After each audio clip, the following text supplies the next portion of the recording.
Okay, so ends another week of movie content here on Pop, and of course, it's Sunday, which means it's time for Versus.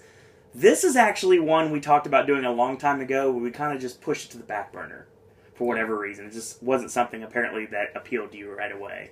Took a little bit to try to get that feeling in your mind that we should be doing this one. It was mainly because I wasn't quite sure exactly how much they had in common as far as, yes. Obviously, one is a true story about something that happened to John Holmes, and the other one is basically a very, very, very loose I wouldn't even call it... To my knowledge, the representation of Dirk Diggler as John Holmes is such a loose representation that Dirk Diggler is pretty much a fictional character. Oh, yeah. So there was that, and then there was the fact that Boogie Nights was, even though they're both about porn stars, and pretty much the same one, Boogie Nights was more about the industry itself, whereas Wonderland was about the crime that happened. Yeah, exactly. But then, Wonderland in its entirety is basically what the second half of Boogie Nights is. So, once Thomas Jane comes in, so... okay, fuck it. And didn't you say Boogie Nights was requested recently? Boogie Nights has been requested a lot lately. A lot of PTA has been requested here. We gave you guys that really awesome one, so... Yeah, we've already done There'll Be Blood and Magnolia, and we touched on a lot of them in the Hoffman video, so... Yep. This is the second time you've seen this DVD now. That's correct. If you saw that video. So, as you probably know, we're back to cryptic comments, not necessarily cryptic words, cryptic comments. This time I wanted to call it adult film. Yeah, that's your thing.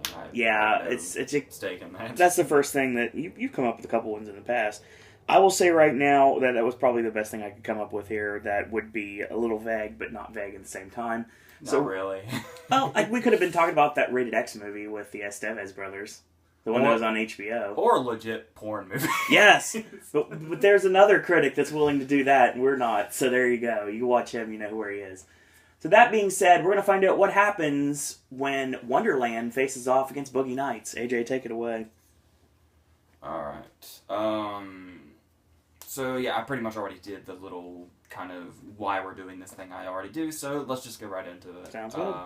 Obviously, we're going to start with Boogie Nights, which I say this every P.T. Anderson video, so I'll throw it out there one more time. His three quintessential epics, Boogie Nights, Magnolia, There'll Be Blood. I almost always jump immediately to Punch Drunk Love, but as far as the epics, it's those three. Technically, you can say, if you look at their run times, you can say the Master and Inherent Vice are, I guess, but not really in the traditional sense. No. And with those three epics, he was kind of taking another director's style and doing an homage to it. Because with There'll Be Blood, it was Kubrick, with Magnolia, it was Altman, and this was his Scorsese. So, I have some notes over here on my computer, and I have to keep keeping it alive, as you saw in the very first edition of this segment. So, I will occasionally be resuscitating my computer, because when it's not plugged in, it goes to black after like 30 seconds. So. But you could bring a plug-in next time. I know, but it's too much to carry.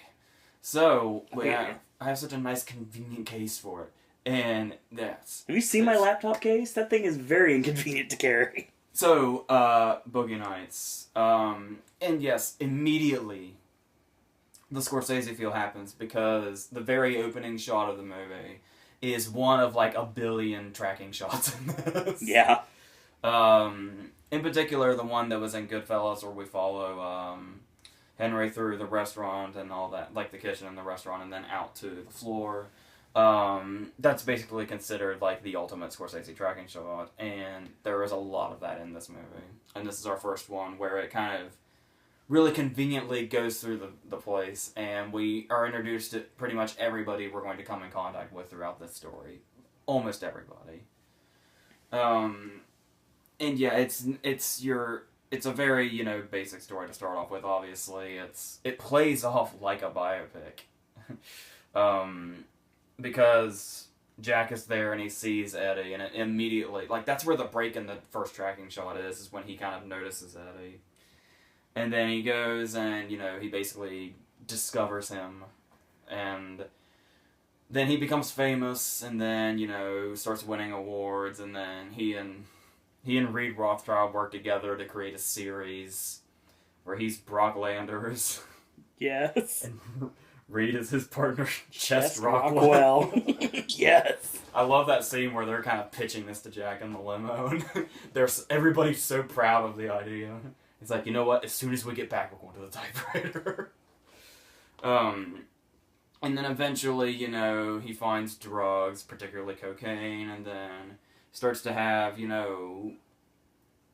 things aren't functioning like they should be. Mm. And he has a whole downfall, and then eventually comes back. So it's really the exact layout of a biopic. Oh, yeah. But, like I said before, Dirk Diggler, while based on John Holmes, is pretty much an entirely fictional character, almost. Once again, to my knowledge, I'm not exactly like an aficionado on John fucking Holmes or anything, but that's what I gather. So, we start with, okay, I was telling you this before we started, there's so many things to touch on with this. It's true.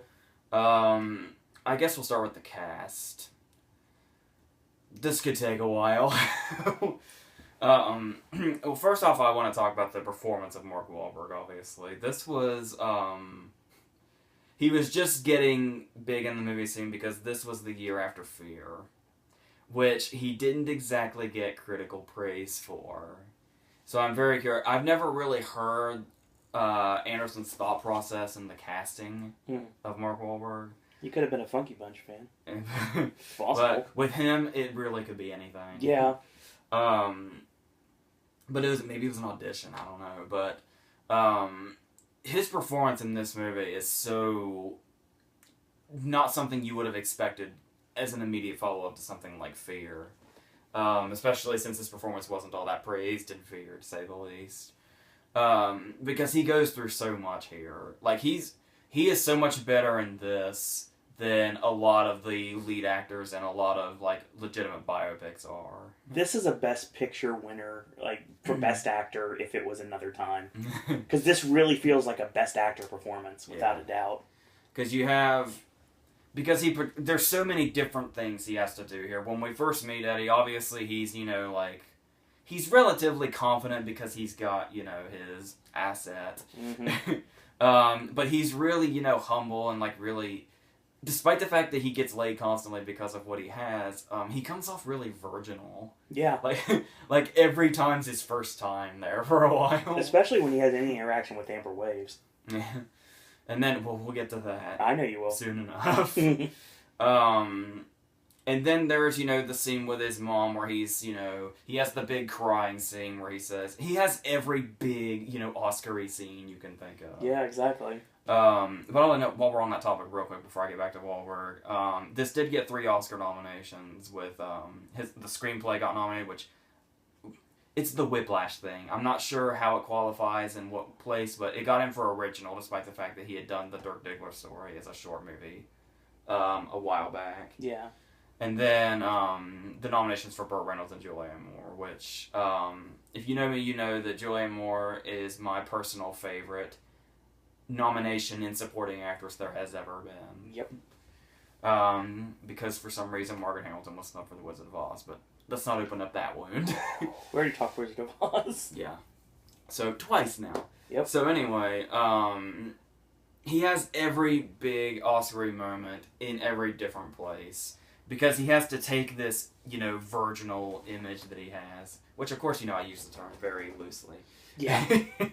Wide-eyed. Yeah, we'll go with that. Yeah. Very, kind of shy, too. Small-town boy trying to be a star. Yeah. We've seen this adage every time. And then, how he goes through the rise to fame. But the thing is it doesn't feel... This could have felt really, really by the numbers, which of course it's not, because it's a Paul Thomas Anderson movie. Exactly. A Paul Thomas Anderson movie about the porn industry. And, eventually, we have the really, coked out, unlikable Eddie, who is, Dirk now.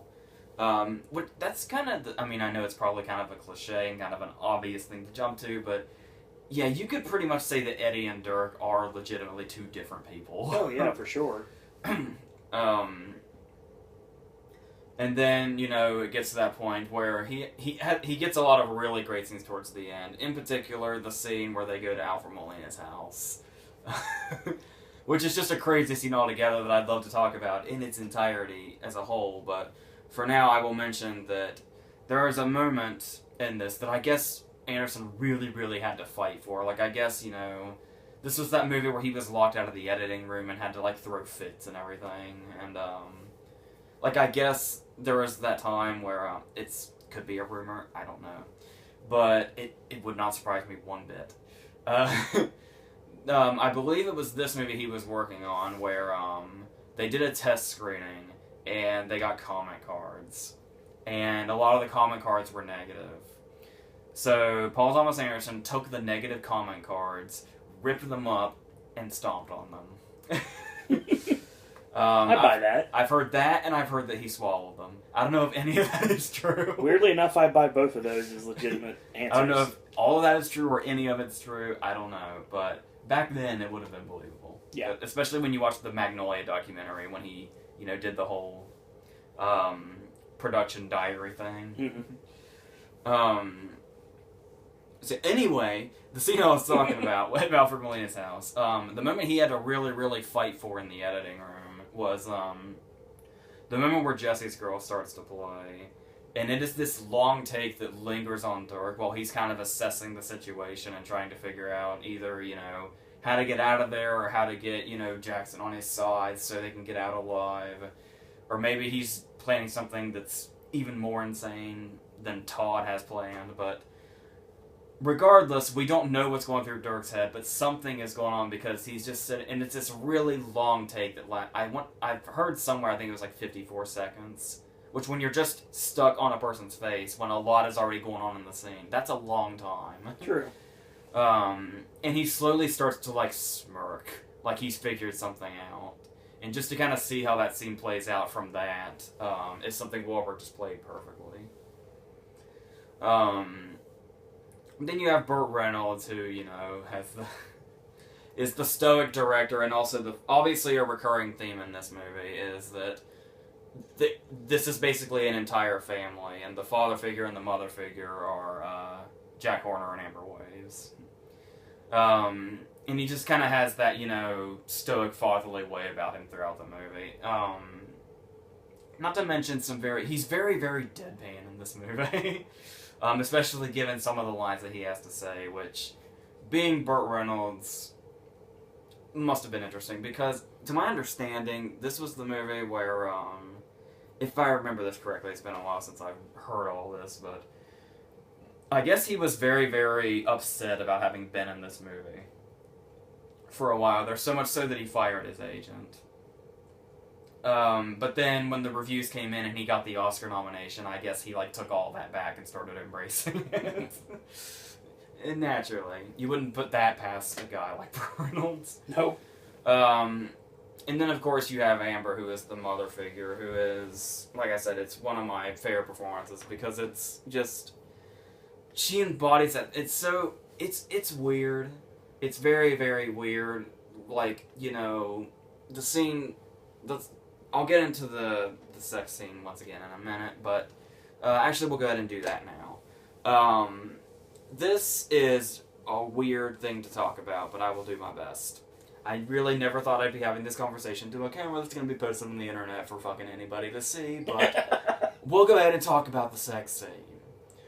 The fact that I have seen so many movies and that this is what I'm known for amongst people.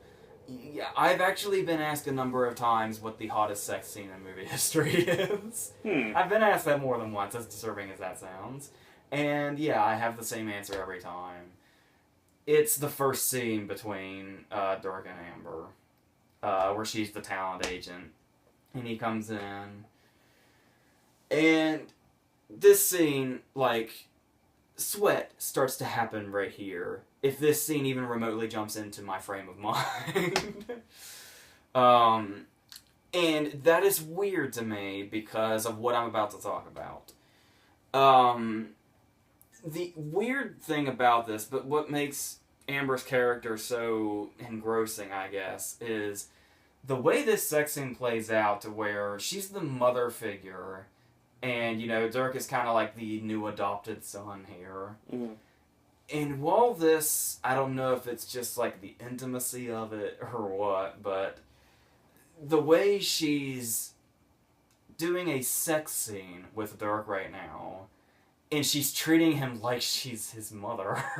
Yeah. And he's like going off on his first day of school.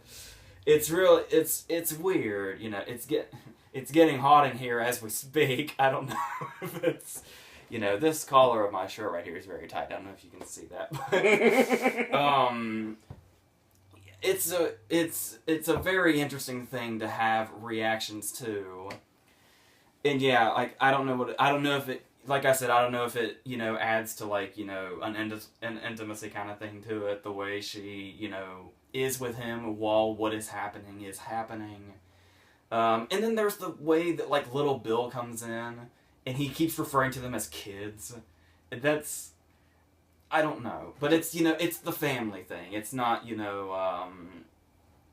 yeah, it's, that's, yeah. Yeah, that's what that scene is. And then we have Roller Girl, who is Heather Graham, who is basically like, she's basically kind of like the pesky little sister of the family.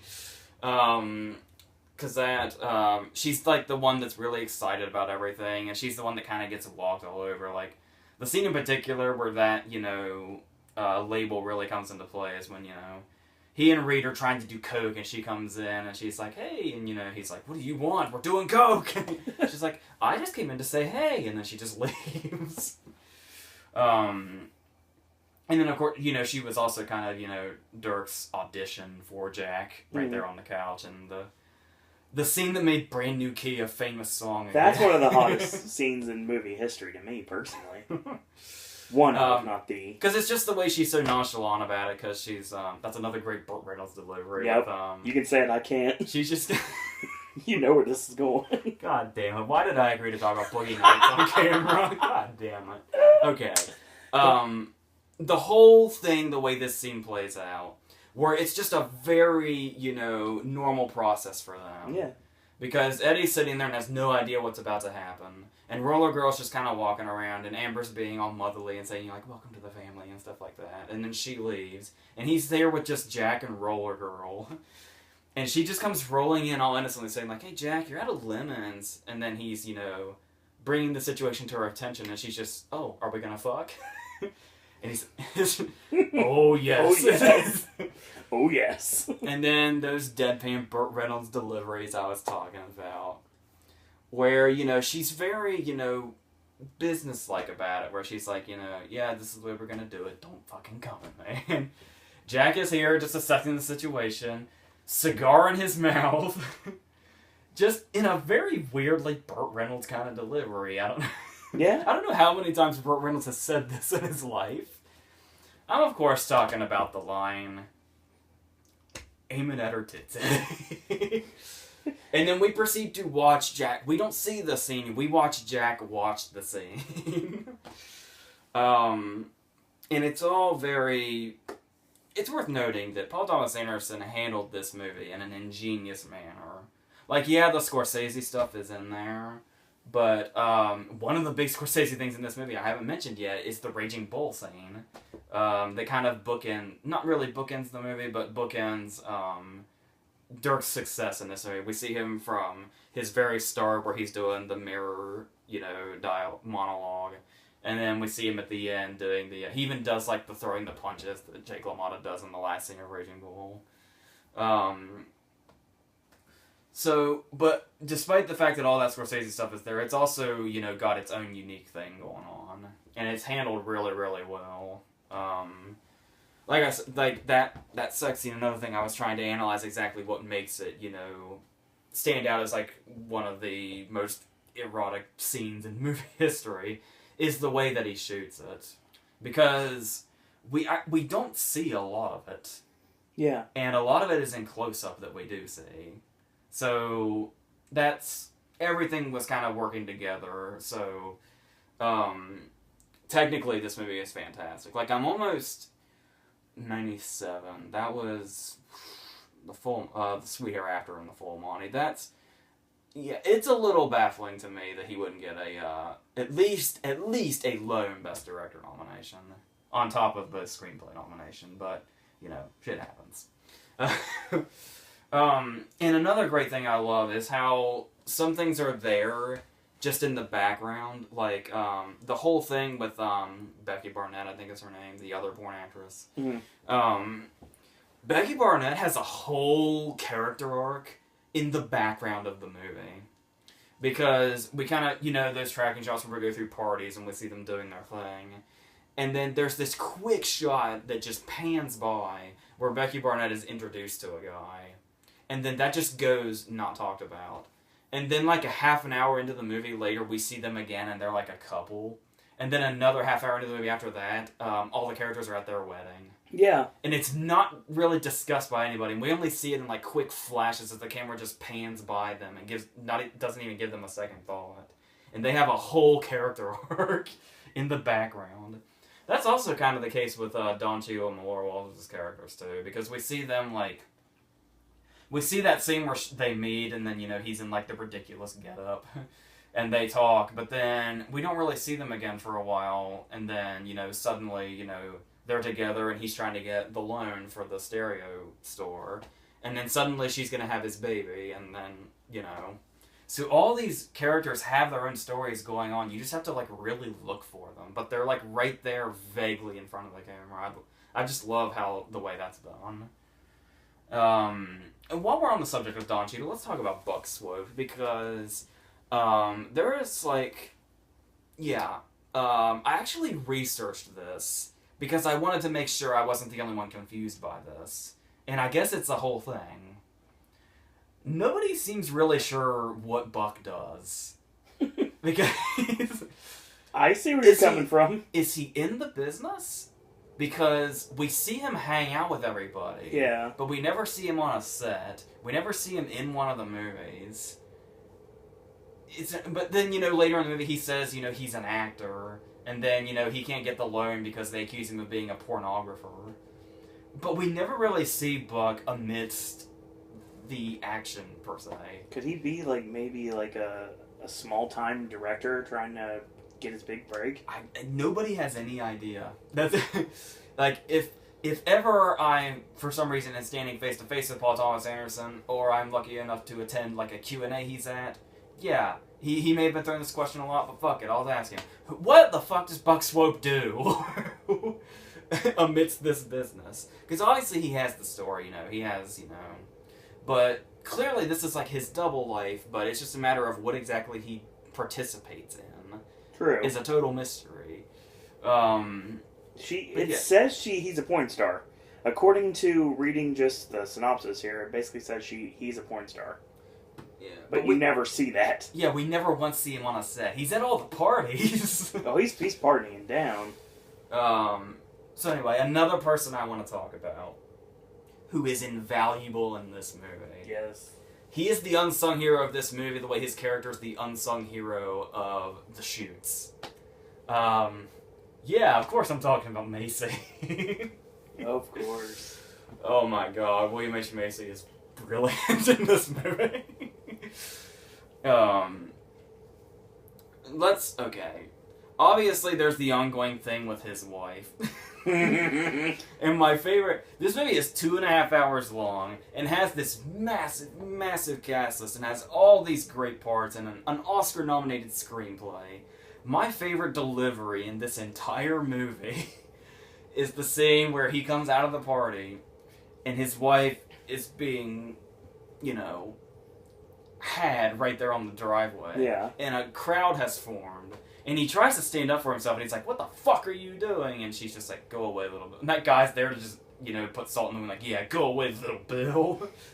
And he's walking away, and Ricky Jay comes up to him and asks him what's wrong. And it's just his delivery of, oh, my wife was some idiot's dick in her.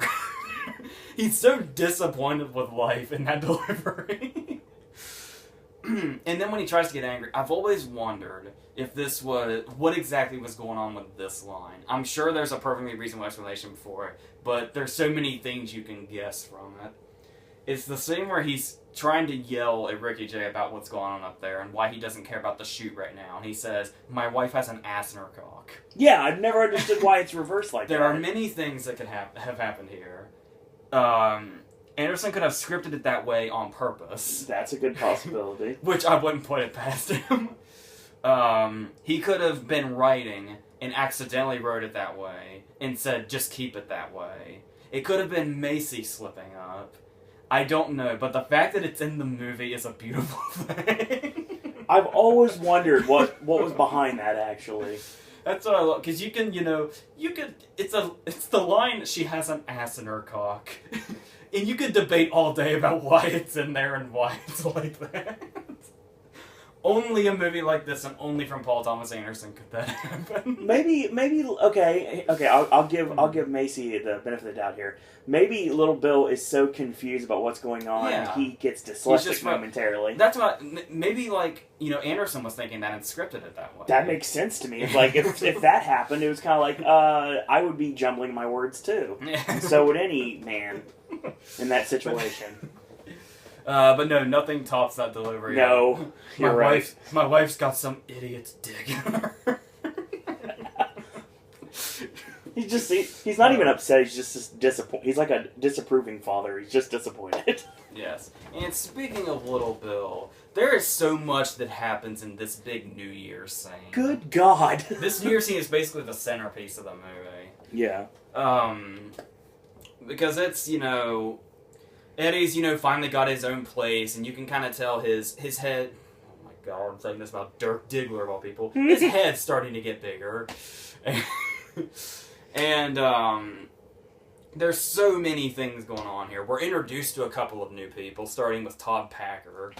I fucking love Thomas Jane in this movie. Yeah. He's just that perfect, sleazy porn star person. I guarantee this part is what got him the part in Hong. Probably. Though I've never watched that show, I know its concept, and I can only imagine this is why he had that part. And of course he's the one that, is totally insane and, has the... He disappears for a while and then comes back at that crucial ending where they go to Alfred Molina's house. And I can't wait to talk about Alfred Molina more, but... this is gonna be a long video. I can tell. Oh my God. Okay. This New Year's scene. We're also introduced to Philip Baker Hall's character, who comes in after the Colonel is arrested for child porn, and his big thing is to convert to videotape, which Jack will not do. And Philip Baker Hall in this scene is glorious. When he is this moment where he is explaining to Jack why you should convert the videotape, but how he is also a generally traditional guy. And his lines are, and I love, you watch the guy in the background of this scene.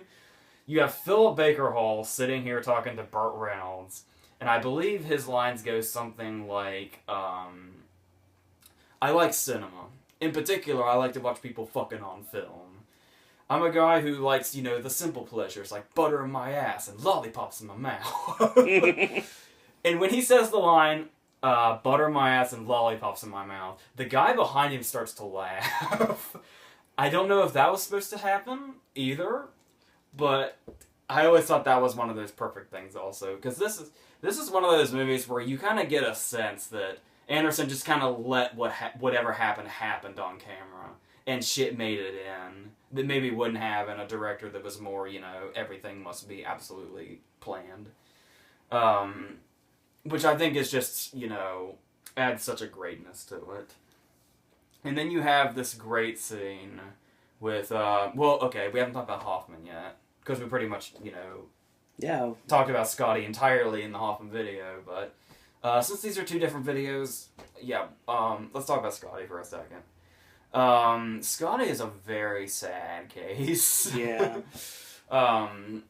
Because he just kind of goes in and out of the movie. He's kind of like, like the other brother with Roller Girl. The one that's kind of there that's, everybody loves him, but he's a little annoying and, he just wants to tag along, but, he's... But eventually we start to realize that he has a thing for Dirk. And we have that really heartbreaking scene where he gets drunk and tries to, kiss Dirk, and when that goes south, he basically begs him to kiss him back, and then, he sits in the car and has the breakdown, and it's a really, sad character development, and Hoffman, played that perfectly. And obviously, the final punctuation mark of this big New Year's scene brings us back to Little Bill. Where he catches his wife again. And finally, this is it. And he's, he's doing perfectly fine right now. He has just wandered into the party. It's one of the long tracking shots that doesn't break through this whole thing until he comes out of the room the second time, after the act has happened. And he's walking through the party, and he's, looking around. And he comes across Buck, who gives him a drink. And he's like, oh, thanks, and just keeps going. So, Little Bill's having a pretty nice night right now. But then when he goes back to the bedroom, we see it just... something goes off in him that has been brewing for a long time. And he doesn't say a word. He just leaves, goes out to his car, gets his gun, makes sure it's loaded, goes back in as the countdown is happening, and then shoots them dead and then himself. The creepy smile before he does it, too. Always got me. And, honestly, one of the things I really love about Little Bill's suicide is that it's never talked about. Nope. At the very, very end, during our very last tracking shot, Jack's walking through the house and there is a painting of Little Bill on the wall. That is the only acknowledgement of Little Bill after his suicide. His name is never brought up. What happened is never brought up. New Year's itself is never brought up. Just nothing until we get that one shot of the picture. And I always thought that was a very interesting way to deal with his character. Because he stayed true to character even in death. It's true. Like, every now and then it was like, oh, hey, there's Bill. And then, nothing. He's just right out of people's heads as soon as he was in. It is worth noting that once this movie reaches the moment of Dirk's decline, this movie goes fucking dark. Really dark. Like, once this... Yeah, we just talked about Little Bill's suicide. It's like, now it gets dark when Dirk's on the decline. Yeah. But no, because the thing is, you have these things going on simultaneously, because obviously Dirk has had a complete downfall, and now he's turned to prostitution. And there's the moment where, the guy, makes him perform in the car pretending he doesn't know who he is. And we have Jack doing the thing where he and Roller Girl are going to go around in the limo and pick up a random dude and see what it's like when a random dude has Roller Girl, just as like an experiment thing. Because this is like Jack at like his lowest and his most desperate for something successful. So this is his next try at that. And you can tell something bad is going to happen because this score kicks in. Yeah. And the score is the same thing for like a good 10 minutes of this whole thing, where it's just basically the sound of a bell tolling. And it just adds to like the grimness and the... Everybody in this movie is at their absolute lowest point at this point in the movie. Because obviously, Dirk gets beaten and robbed, and they throw, gay slurs at him, because that's, And then, the moment where the guy recognizes Roller Girl from school, and we already know her school experiences from the scenes where she was, mocked and ridiculed while she was trying to take the test, where she just got up and left. And now she is the one that is reaching her breaking point. Well, they both do because, obviously what they were supposed to do goes wrong, and the guy gets defensive, and they drop him off.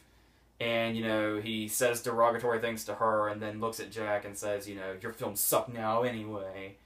And that sets Jack off, Yeah. Gotta have a play on words in the Boogie Nights review.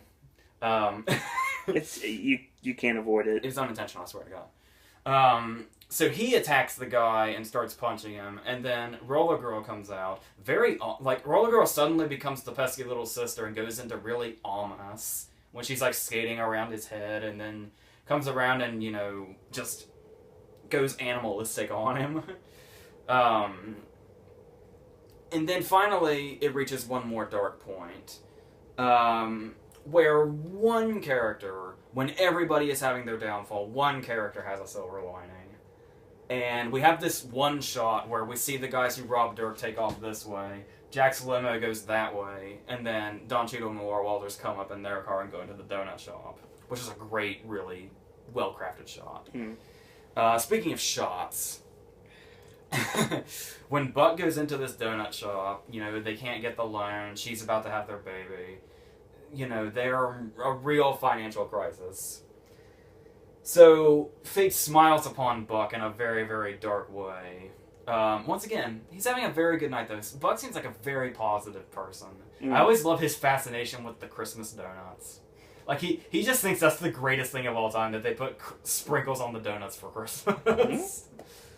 And then the guy comes in and attempts to rob the place, and everybody dies in the room, graphically, except for Buck, who is left with the loot from the attempted robbery. So, of all, it kind of felt right that if one person was going to have a silver lining at this point in the movie, that it was going to be the guy who tried to be optimistic about everything. Like, the guy who did no harm to anybody. He just wanted his stereo store. That's all Buck wanted. Yeah. Then, I believe, that is when we end up at Alfred Molina's house. And this scene is insane. If you are watching this movie for the first time, and you are watching the scene in Alfred Molina's house, you are going through so much anxiety. I'm almost glad I never have to relive it. Yeah. Because, obviously, his character is insane, you know, and completely drugged out, and reminded me a lot of somebody we know personally, as he often does. That's very true. And he's here, and we have Dirk, Reed, and Todd. And Todd's plan is to try to sell him baking soda passed off as Coke. But the trouble is Alfred Molina has armed guards, and they have to get out of there before they realize that it's not actual Coke, or they're going to be killed. And this scene is building and building, and there is a guy in there. While this tension is already building, there is another guy in the room that just keeps setting off firecrackers at inopportune times. And this scene just builds and builds and builds, and like I said, it gets to that point to where it just kind of focuses on Dirk's face when Jesse's Girl starts playing, and the firecrackers are going off, and everybody's flinching, and Dirk is just really focused, and you're not sure how this is going to play out. But, you know, inevitably it ends in a shootout and bloodshed. Naturally. Which eventually that is the final straw that scares Dirk back into, you know what, let's just go back to life as it was. That was pretty great, you know. Let's not have any more brushes with death. Let's just go back to Jack's house, you know, admit that we need him, go back to the family, and everything will be great. Yeah. And yeah, it's open for interpretation as to whether or not you can say this movie has a happy ending. I don't know. It does not play out, like, it does not feel like one. But at the same time, Dirk kind of found his place. So, I don't know. That's your own thing, I guess. So yes, this is the longest I've talked about a movie for a while, and it's just, you know, magnificent in all the ways I just talked about. And like I was saying before, it's very interesting that one of the greatest biopics that we have in movie history is about pretty much a fictional character. It's true. So yes, so many great things to say about Boogie Nights, and it's one of those movies that I often forget how much I love until I watch it again. Because, you know, when The Master came out in 2012 and then Inherent Vice came out this year, a lot of, you know, not questions, but requests I keep hearing is, how would you rank Paul Thomas Anderson's movies in order from best to worst? And it's always, you know, Magnolia jumps out at me immediately, and then There Will Be Blood and Punch Drunk Love. Boogie Nights is always the one that I forget just how much I love it. Because it's usually, like, I don't jump to it the way I jump to those other three immediately. But then, when I have time, when I have like 40 minutes to sit here in front of a camera and reflect on it, I realize just how great the movie is. Oh, it's a phenomenal movie. And it was it was the first of his movies that I saw. Yep. So, yes, there's really not enough good things to say about it. And in retrospect, I mean, you can go one way or the other. I suppose, since he's gotten the Oscar attention since with he got another screenplay nomination with Magnolia, and then There'll Be Blood was a nice big juggernaut for him. The Master with its 3 acting nominations. It is easy to understand why it wouldn't do well Oscar-wise, given its subject matter, I guess. But at the same time, it's also kind of... It could have gone one way or the other. It could have done, not so well, or it could have done, really, really great. Like, if Boogie Nights came out today... Yeah, I was going to ask you that, actually. Oscar-wise, I think it would do really well. Oh, yeah. But still, it did still manage to score 3 nominations in the Big 8, so that's still pretty good. Yeah. Especially for the time frame, so... it lost out to a Best Picture nomination and Best Director nomination for a movie, a comedy about male strippers. So I'm not undermining the film or anything. I just That was a year that they seemed to really want to push the envelope when it came to really nominating things that were kind of outside the box. It was a lot of people like to see it as the year of Titanic versus L.A. Confidential, and Good Will Hunting was in there too. 97 was as good as it gets was in there. There's a lot of verses in that list.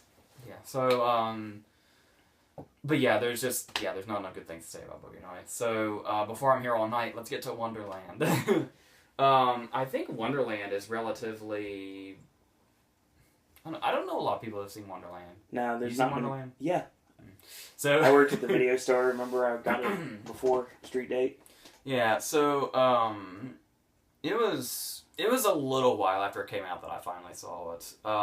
Because I didn't really, the story didn't jump out at me. I didn't know anything about it really. Yeah. It hadn't occurred to me when I first saw Boogie Nights that Dirk Diggler was loosely based on John Holmes and stuff like that.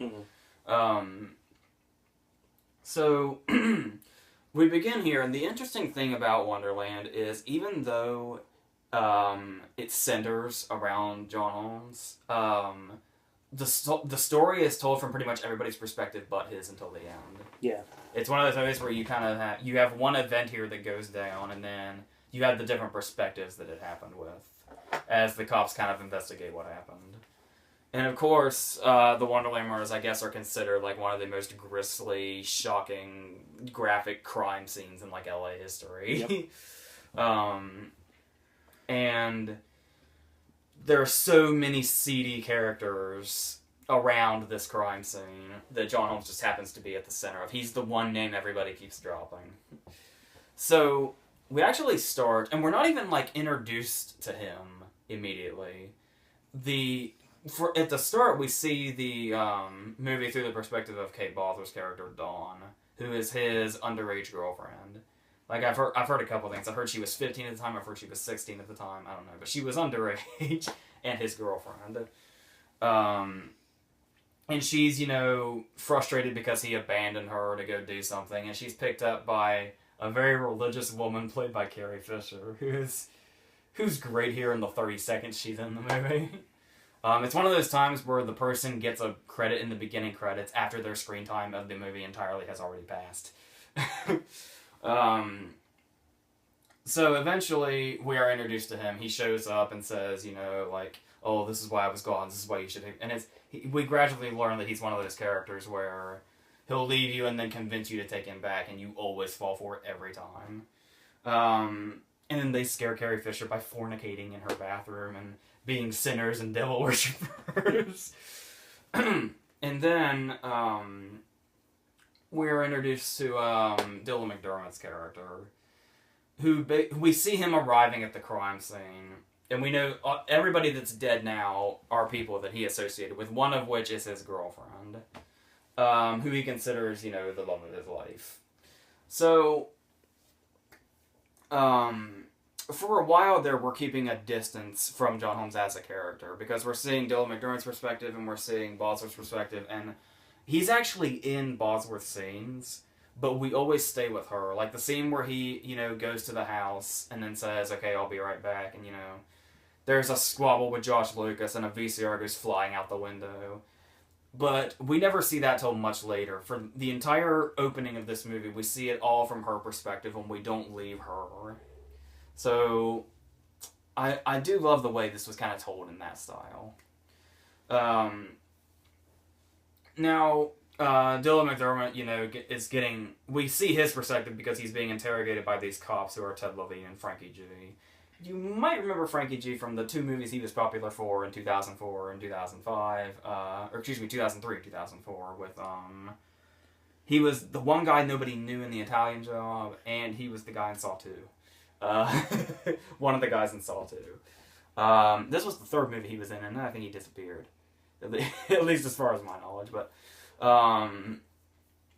and he has this perspective where he kind of takes us into this world. And we see the story from all these different angles. We eventually get it from, let's go through the cast list, because this movie has a massive, massive cast list as well. Probably not as big as Boogie Nights, but it's a big-ass cast list. Apart from the people already mentioned, we have the couple who own the house that the murders took place in that kind of are... they're kind of the people that let everything happen in their house, and they're kind of like the, not necessarily mother and father figure the way Jack and Amber Waves are, but they're the ones that kind of own the place, and they're Tim Blake Nelson and Janine Garofalo. And they're just kind of drug addicts that just hang out and let whatever happens in their house. And as I mentioned a second ago, we have Josh Lucas, who plays Ron, I believe his name was, and he's off his fucking rocker. And one of the first movies I ever saw Josh Lucas in was Sweet Home Alabama. But the more movies I saw of his, the more I was surprised to learn that Josh Lucas is really good at playing fucking psychopaths. They're at this party, they're just at any normal party, just people, getting high and whatever.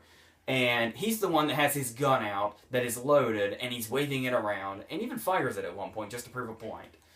And we're being introduced to everybody through Dylan McDermott's narration, and he says, Ron's the kind of guy to where you could, stick a gun in his face and his pulse wouldn't go above 70.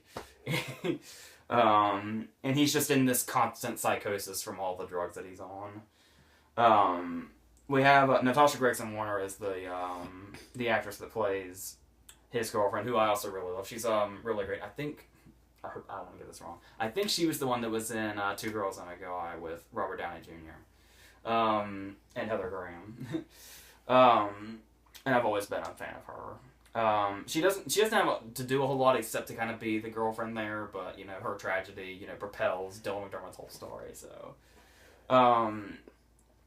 then we kind of go into, I don't know, the word villain doesn't come lightly in a movie like this, because it just depends on your perspective.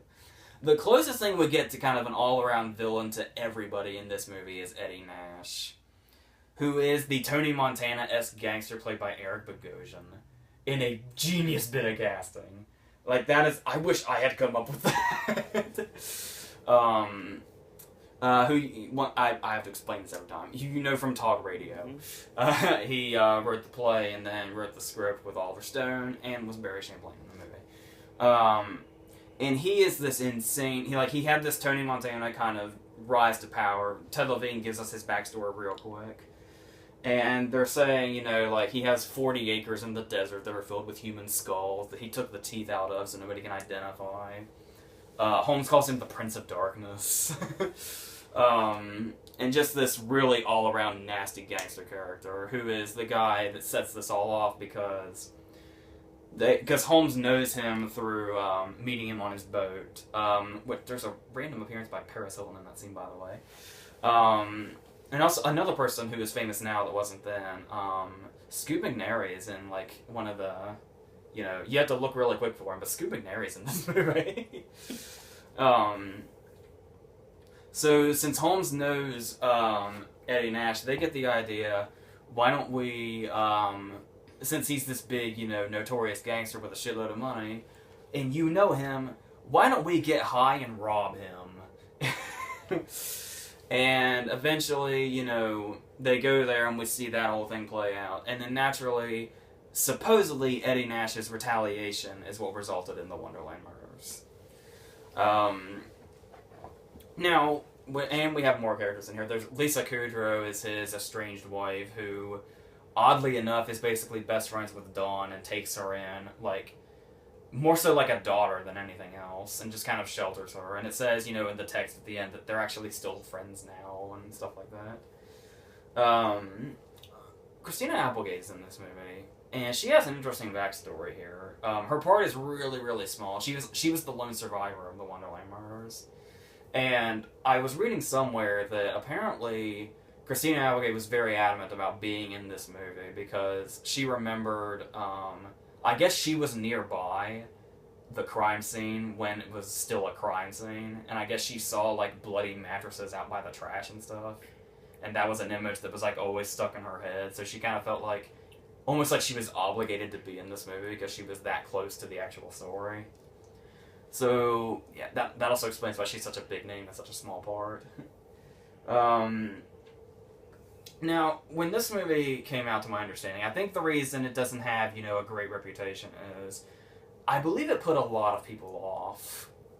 Like, because it's, you know, it's really grimy and dirty and, like, really, really pulls you into this seedy underworld and shows you things that you didn't realize till you were watching the movie you probably didn't want to see. This is one of those movies where you sit down and it comes on and you're like, alright movie, pull me in. You know, take me with you. And then, like, halfway through the movie, you're like, okay, I'm leaving now. don't bring me in this far. Come on. Which I think that's admirable, though. Yeah. That it's able to do that. Because it's, you know, it makes you feel so dirty. Like, it makes you feel like you're absolutely in that world. And yeah, I know a very reasonable argument would be, I don't want to be in this world, though. But the fact that the movie can take you there and make you feel like you need a fucking shower after watching it, and maybe even some therapy, I believe eye bleach is what they call it. I thought they pulled that off really well, and I love the non-linear style. Like, I understand how that could probably be frustrating to some people, like, you know, they show you things, like, reveals later, and then it turns out, oh, maybe those reveals weren't so trustworthy, and then maybe, you know, that wasn't so trustworthy. Like, the moment where we have the whole first half of the movie is Dylan McDermott telling his side of the story. And then at the end, we finally sit down with John Holmes, and he's finally going to talk to them, and he's going to finally answer their questions. And the very first thing he says is, don't trust anything Dylan McDermott says. Nice. I understand that can frustrate an audience, because, you know, I've, you know, ridiculed movies for that before, where if you feel like nothing you're seeing is what's really happening, after a while you just give up on it if the movie's not engrossing enough. But I liked the way this movie kind of toyed with everything we saw, because it was never flat out lying. It was just maybe something didn't go quite the way we were led to believe through somebody else's perspective. And I thought that was handled really well. And how it's, you know, another thing that I'm sure is really off-putting is the murder scene. Because this movie was really well known for its violence. But the only violent scene in the movie is when they show the actual murders at the very end of the movie. Like, right before the movie ends, we finally see what went down. And yeah, it's really, really gruesome. And I think one thing that probably really put people off there was, I don't know how the fuck they got away with this either, but it's, as the murders are taking place in the movie, we are seeing flashes of actual crime scene photos that are really, really up close and personal. Yeah. And that makes you feel all wrong. But nevertheless, you know, it just adds to that world. Like, the worse you feel watching this movie, the more I think that's kind of what the idea is. Yeah. Because that's kind of what you have to do to kind of get it. Like, it makes you feel closer to them, because if you're watching these characters from a distance, it's very easy to say, like, oh, these characters are revolting and disgusting. Just fuck, let them all die, I don't care. But when you're that close to them, and you feel that close to their world, you don't necessarily feel any more or less sympathy for them, but you feel a lot more invested. Yeah. And that goes a long way. And just, it's very stylized. Like, I love the moment where they get back from the robbery and they're, counting the money, and it's like a calculator takes over the screen and we see it add up, stuff like that. It could seem really flashy, but I thought it fit the movie really well and gives it a really, visceral feel and really captures, its environment that it's set in the way that it should. But the terrible reviews, I'm not surprised at all. I don't even blame them really. But I see the movie in a much better light than a lot of people did. Having said that, it speaks for itself. Of course, Boogie Nights trumps all. So of course. In this particular setting, so yes. That's the longest one we've done for a while. Yeah. That's only 2 movies. Can you imagine what's going to happen very soon? We have more than that. Versus anniversary coming up, and you know what that means. We're going to go big. So. We've still got quite a few months, though. Yeah, we do. And you have a lot of time to cram. So, that being said, another Versus Battles in the books. Next week, we're going to go Inferno. That's your cryptic comment. And then the week after is High School. So that will lead us into February. Oh my God, it's almost February. Gotta love it. Gotta love it. Tomorrow, Celebrity Apprentice. Tuesday, NXT and Impact Wrestling. Wednesday, the Vlog of Randomness. Thursday will be Sip and Snack, Lance Crackers. Friday, AJ's Movie Reviews. We're going to be talking about Project Almanac and The Loft. And who knows what else is going to be on that video. Vice. Vice is on that video. There we go. All right. So, continue to watch. Not Inherent Vice. It's a new. We've already got that one done. Bruce Willis, I think is that. Yeah. So we've got that, and of course, we have our Screen Actors Guild Awards predictions that were a couple days ago, so you can check those out. And of course, check out the last week's edition of AJ's Movie Reviews. That was yesterday, which was Strange Magic, Mordecai, The Boy Next Door, and go to back to 2014 with A Most Violent Year and Cake. So, that being said, thank you guys and girls up there for watching. AJ, any parting words? That's it.